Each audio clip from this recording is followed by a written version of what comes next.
Place au carnet de santé, aujourd'hui consacré à un trouble de la parole qui touche près de 300 000 Français, qui est l'aphasie. Alors ça n'est pas une maladie, c'est une séquelle liée à un accident vasculaire cérébral ou à un traumatisme crânien. Dès lors que la zone du cerveau responsable du langage est atteinte, eh bien c'est la perte totale ou partielle de la capacité à communiquer. À l'occasion de la semaine nationale de l'aphasie, cette Idali a passé la journée avec Alexis. Il a 35 ans et souffre d'aphasie à la suite d'un traumatisme crânien. Reportage Simon Fichet et Julie Legros. L'allure est sportive, le pas assuré. Impossible d'imaginer qu'il y a 15 ans, Alexis ne pouvait pas quitter son lit. À 22 ans, il fait une chute accidentelle. Il devient hémiplégique. 4 ans d'hôpital et de rééducation. Aujourd'hui, il marche, il travaille, comme si tout n'était qu'un mauvais souvenir. Alexis, ouais. Les organigrammes vendredi, c'était bon? Ouais. Les photos, les fichiers sont envoyés. D'accord. La parole, voilà la principale séquelle de l'accident. Des lésions dans le cerveau qui ont atteint la zone du langage.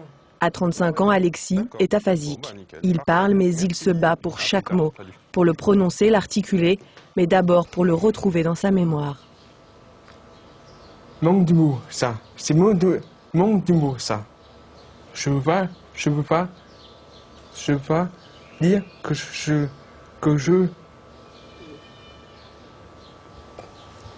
dis. Tu ne peux pas dire ce que tu veux. Ouais. Mais non, c'est quoi, je veux. Mais ils sont où les mots? Dans ma tête, mais caché. Alexis a tout pour parler. Sa tête, ses muscles, ses cordes vocales, ses idées. Mais les mots, eux, restent souvent sur le bout de la langue. Parfois, le seul moyen, c'est de chercher un stylo et d'écrire, juste pour se faire comprendre. Le travail, c'est de la rééducation. Oui. Parce que je suis en éveil.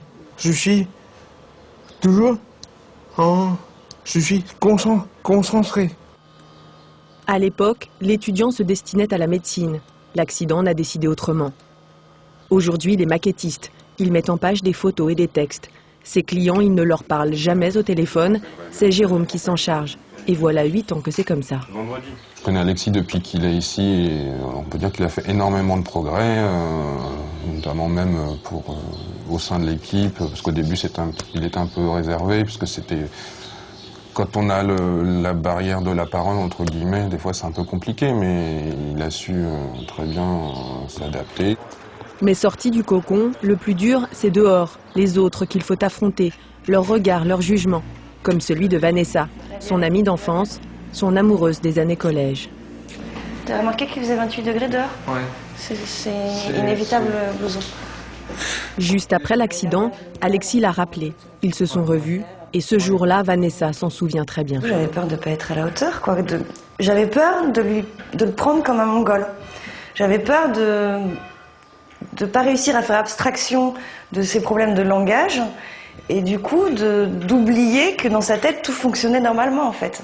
Et je pense que faudrait lui demander, mais à mon avis cette peur elle était fondée et je pense que même si je fais tous les efforts du monde, j'arrive pas non plus à complètement oublier quoi.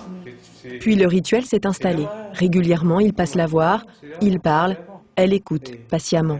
Mais pour en arriver là, il a fallu mettre toute son énergie ici, dans ce cabinet.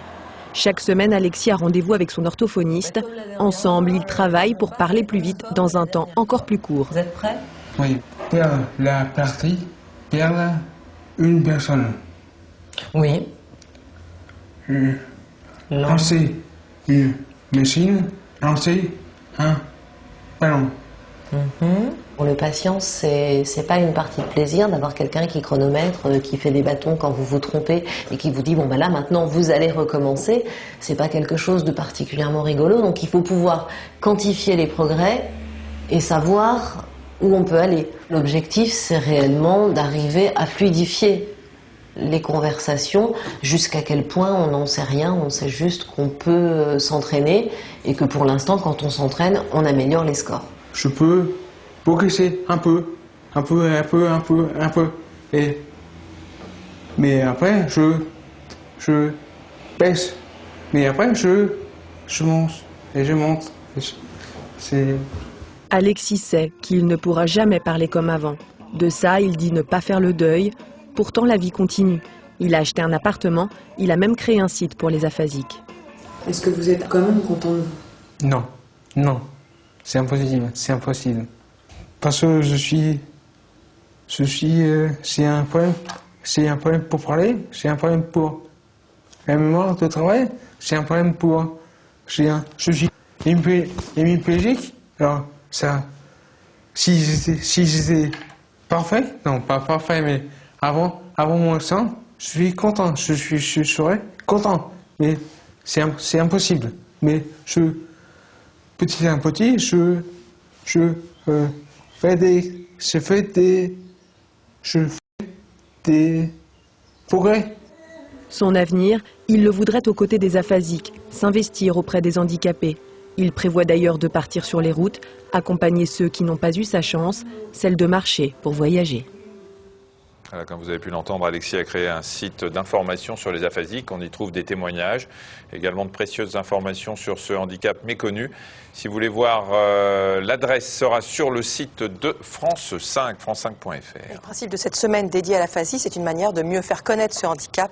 Et là, il y a un site référent aphasie.fr.